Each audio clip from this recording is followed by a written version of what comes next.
I want to talk to you about this interesting disease called Sjorgen syndrome that manifests with very interesting ways.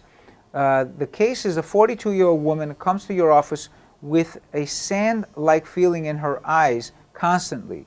She also reports dry mouth and difficulty swallowing solid and bulky food.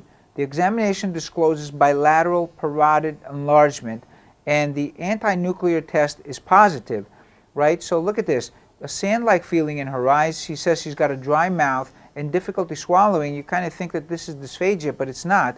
The reason is because she doesn't have any saliva in her mouth, so bulky food get caught up here. She's got parotid enlargement, and the sand-like feeling is all part of this sand-like feeling in her eyes, all part of the dry eyes, Sika syndrome. This woman has typical Sjorgen syndrome. Now, patients with Sjorgen, it's a very common disease. After rheumatoid arthritis, in certain areas of the world, this is the second most common disease, so it's not uncommon. And the people don't get diagnosed early because they complain of these peculiar symptoms. I can't, swallow, hard food, or I have sand in my eyes all the time. So these peculiar symptoms kind of, don't allow you to make a diagnosis right away. But this patient now had parotid enlargement, and the anti-nuclear test is positive. And, I'm going to ask you, well, what type of anti-nuclear test is positive in a patient with Sjorgen syndrome?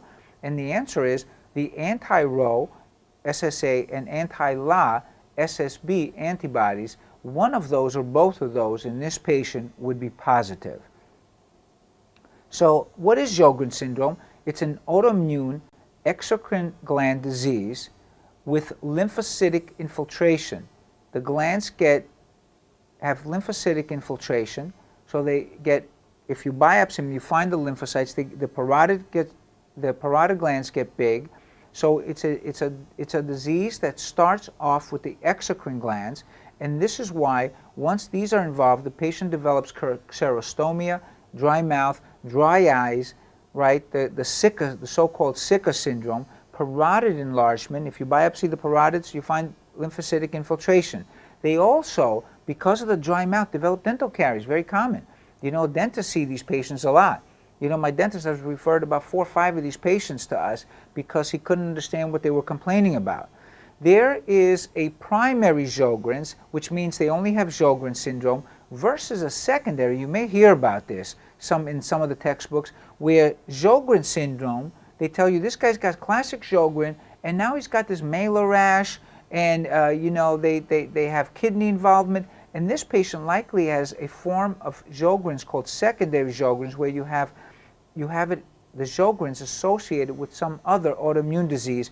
Most of the time, it's systemic lupus erythematosus or rheumatoid arthritis. So the case that I just told you about, where the guy had the dry eye, dry mouth, and stuff like that, and we had diagnosed him as Sjorgen, and then came to me about a couple months later and said, hey, I got this rash over my face, stuff like that. This guy probably had secondary Sjorgen's associated with lupus.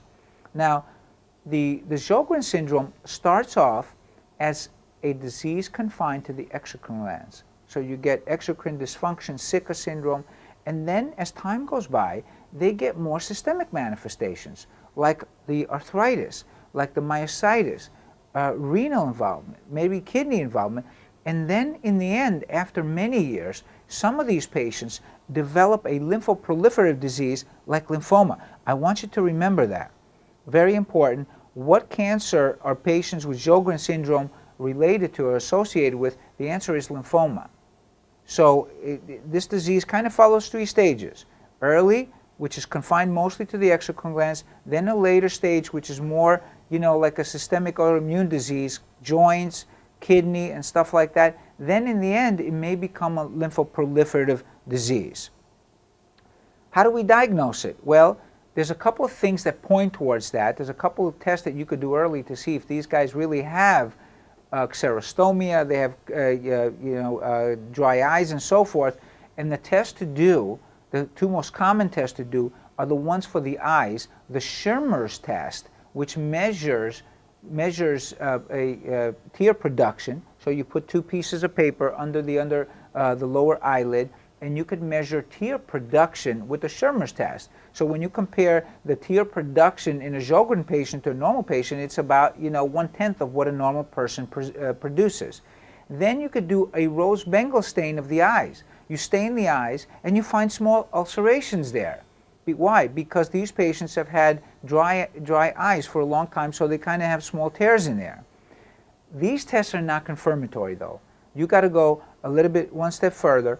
As long as the clinical picture is consistent, you get the antibodies and you confirm the diagnosis with the antibodies plus the appropriate picture.